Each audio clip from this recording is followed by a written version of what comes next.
syndrome de dysgénésie testiculaire. Le syndrome de dysgénésie testiculaire est un ensemble de pathologies en étroite collaboration parfaite aboutissant au cancer du testicule et de la prostate. Il passe par la féminisation des caractères sexuels.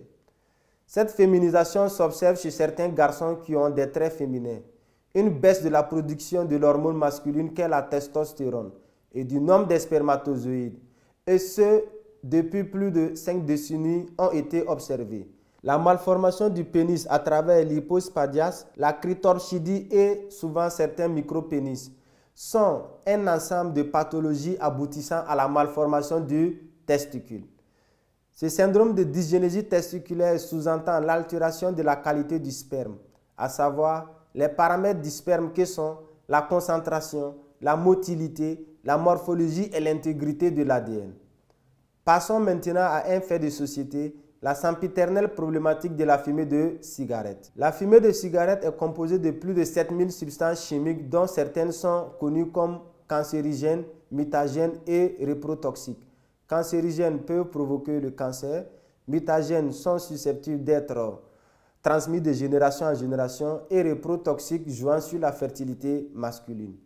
Il a été rapporté que la fumée de cigarette a des effets négatifs sur la reproduction masculine. Des études récentes montrent que la fumée de cigarette induit une toxicité pour la reproduction masculine.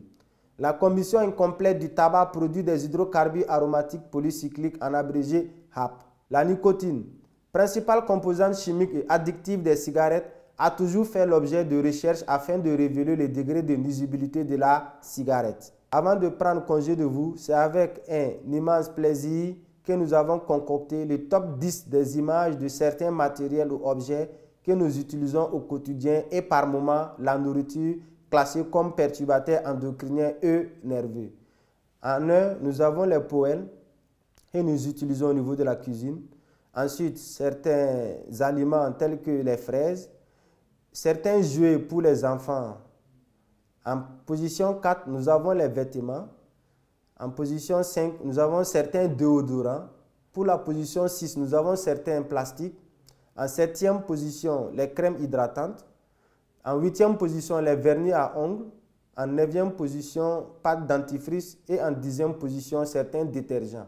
N'oubliez pas de vous abonner, de partager et de liker, surtout d'activer la clé de notification pour être informé des autres vidéos à venir.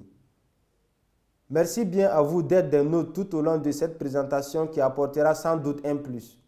À notre niveau, le message est et demeure le même, la prise en compte des effets ou encore des impacts des perturbateurs endocriniens qui sont inéluctables pour une santé de fer ou un bien-être à court, à moyen et long terme. Merci bien à vous. À très bientôt pour de nouvelles aventures. Bye bye.